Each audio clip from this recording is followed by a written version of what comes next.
Board is one of my favorite shows of all time. And fun fact, it was one of the longest running shows that featured queer women. It first premiered in 2009 and ran about till, it first premiered in 2004 and ran about until like 2009. So one of the characters I'm going to be focusing on is Shane, who I think is one of the most interesting characters out of the main cast because of her unique backstory. According to the lore, Shane used to be a sex worker before she became a hairstylist.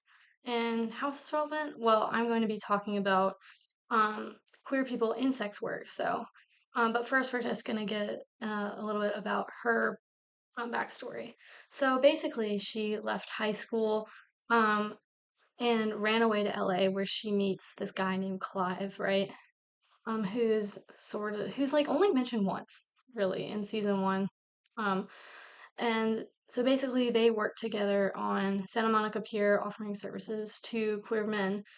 What's interesting is Shane is a bit more masculine presenting, so a lot of queer men would come to her to get services. It isn't until one guy offers to pay for her hairdressing school that's not really like explored too much, but yeah. So she got out of that situation because that guy paid for her schooling. And so when the show starts, Shane is an assistant hairstylist who is still isn't making a lot of money, and she's living with three other girls in a one-bedroom apartment. So Clive finds a way back to her basically and introduces her to a few rich guys, and they do something with movies, Hollywood. And they basically set her up with this character, Sherry Jaffe. Now, Sherry is this super rich woman who's married to a movie producer, and she happens to be a closeted lesbian. This, this really toxic relationship forms between them, where Shane is basically exploited not only by Sherry, but also her husband and their daughter by like doing favors for them, mostly um, but Sherry, however, is the only one who like sexually exploits her. So why am I talking? So yeah, it's just like this really bad cycle throughout the show. So why am I talking about this show? Well, the reason I wanted to discuss this character, as I said before, is I'm really interested in exploring the experiences of sex workers, specifically queer sex workers.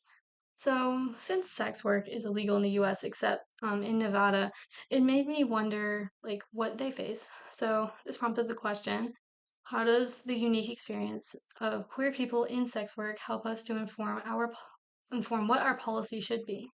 I'm going to be pulling from this article called Revolting Prostitutes by Megan Smith to kind of look at what other countries' policies are and what they have to say about sex work. So, queer culture as a whole is already like kind of outside of the norm in terms of the way that queerness is accepted and represented in society. Being queer, unfortunately, isn't accepted still, despite any progress that has been made in the past. It's still dangerous in certain areas, especially in more conservative parts of the US. And if one is queer and in sex work, that can add more of a risk onto it. So, with the way that our current policy is, it's really dangerous for really any sex worker, but especially trans sex workers, to seek help if, like, they've been sexually assaulted or because out of the fear that they'll get arrested because sex work is illegal. Um, Not to mention there's an increase of police brutality when it comes to trans and queer sex workers. It just makes the whole system like they can't get justice, and it's like you don't trust your um, justice system because there isn't one for sex workers. So when I read Megan Smith, they had a really interesting thing to say about what would happen if a sex worker would were to report sexual assault. Like it basically wouldn't be taken seriously. So they basically said our ability to understand such assaults as rape depends on not understanding sex work as a purchase consent, wherein sex workers hand over control of our boundaries and bodily rights with the right to with the with the exchange of cash. Sorry. So basically, they're looking for autonomy in their work, because sex workers do get sexually assaulted and they do get hurt. So, um, like, it's only fair that they should also be allowed to report these things. So, to kind of bring it back to Shane's case, there's like an implication that she couldn't really say no to these men, or really Sherry, because she's desperate for money.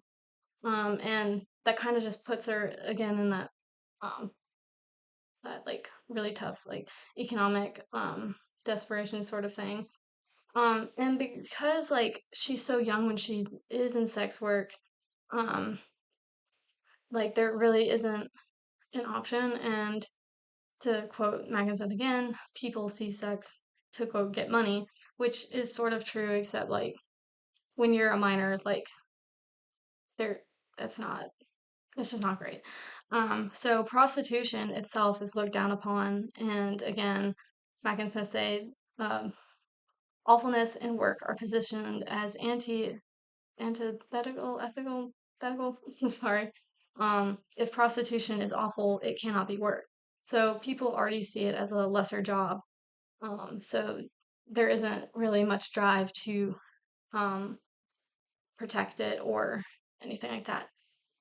They Um, this article also mentions queer people.